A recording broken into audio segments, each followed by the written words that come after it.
Good morning. We're going to go ahead and run you through exercise 5.3.1, the V block. Now, as I put in the assignment, I would really like it if you try to do this on your own without watching the video first. But obviously, if you have some trouble and need some help, let me know or watch this video. So this right here is what we're going to make, okay? You can easily have that pulled up next to you, but what I've done is I've put a picture of that here in Rhino, as well as the polar coordinates for when we get to that point. And what I've done is put them on separate layers so I can turn them off as I need to. We haven't learned much of that yet. But again, you can have yours next to you on the screen. It's helpful to be able to see that.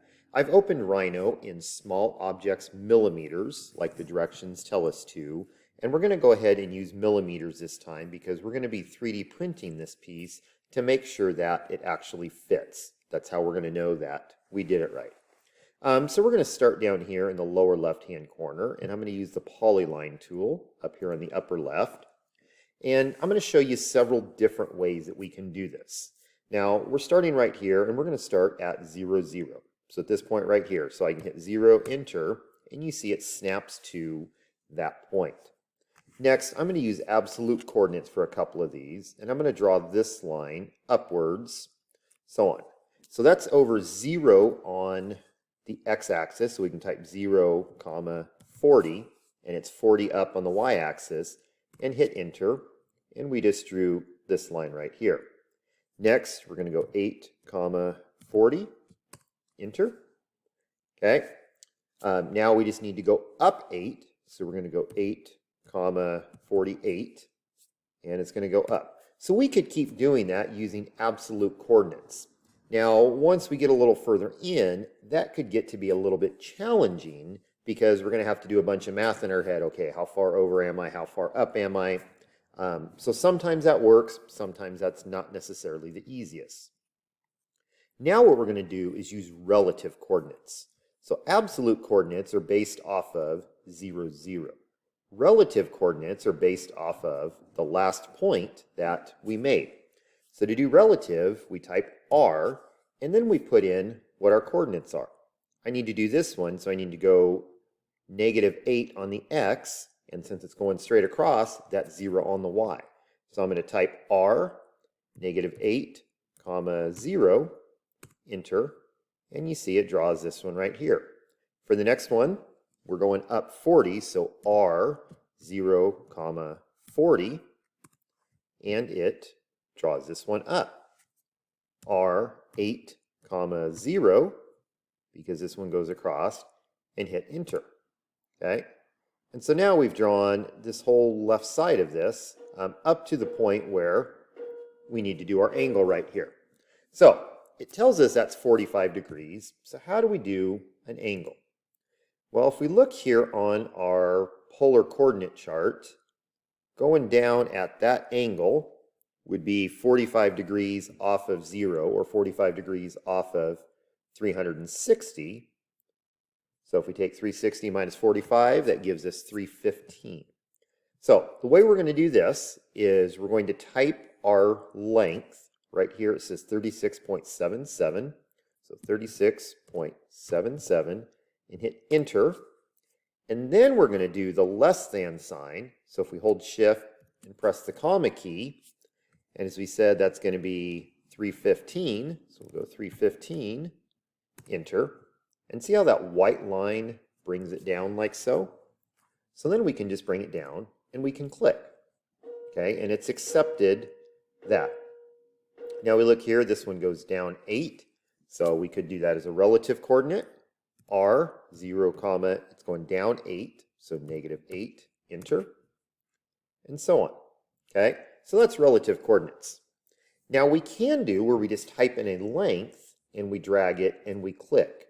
For this, I have ortho selected on the bottom right here, and that keeps it on either the X or the Y axis for me. So this distance here is 12 millimeters, so I can type 12, enter, and then I just drag it out to the right and click. Next one goes up 8, so I can go 8, enter, drag it up, and click. Well, now we're to our next angle right here. And if you remember last time, we'll type in our length first, so 36.77, enter. Now we need to put in our angle. We're going 45 degrees this way, so that's just going to be 45, so less than, or shift comma, 45, enter.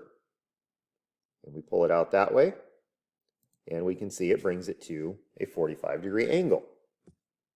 Now, since this is the center line that it's showing, we can keep going, so we're going to go 8, enter, drag it to the right and click, 40, enter, drag it down and click, 8, enter, to the left and click, 8, not 78, 8, enter, drag it down and click, 8, enter, drag it down and click, and so on.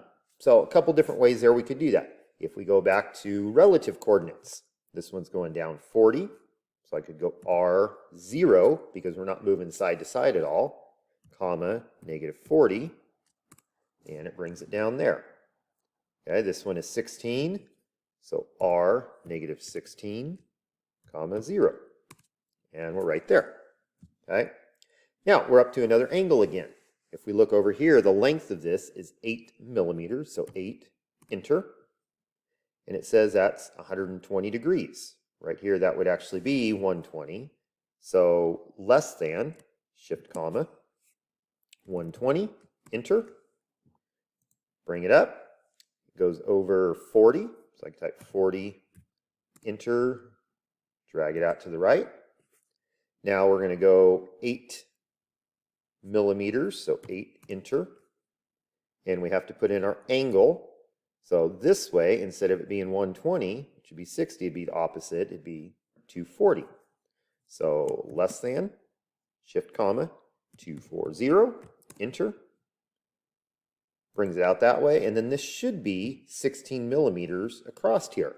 If we want to double check, we can go R, negative 16, because we're moving to the left, comma, 0, and it snapped right back to that point, and we hit enter. Now it's done. So again, there's a number of ways we can do this. We can use absolute coordinates, which are based off of 0, 0. We can use relative coordinates, which are based off of the previous location. Or we can use constraints where we type the length, we pull it out and click, or we type the length, and then we type our angle. So there is our V block.